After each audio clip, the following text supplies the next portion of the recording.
2, 1. Dengan demikian, gedung perawatan Rumah Sakit Ibnu Sina Wakil Presiden Yusuf Kalla meresmikan gedung perawatan baru Rumah Sakit Ibnu Sina di Makassar pada Sabtu siang. Gedung berlantai 12 ini memiliki 320 tempat tidur dan 128 kamar dan menjadi sarana dan prasarana pendidikan kedokteran serta pelayanan kesehatan masyarakat.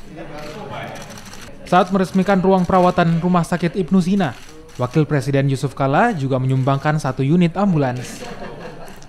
Dalam sambutannya, Wakil Presiden Yusuf Kalla mengatakan, setelah reformasi pemerintah memutuskan untuk memeratakan layanan kesehatan masyarakat.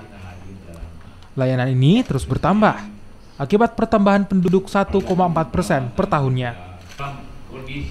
Yusuf Kalla menambahkan, indikator rumah sakit makin maju atau tidak terbagi dalam 3 hal, yakni kemampuan dokter, ketersediaan teknologi, dan juga layanan.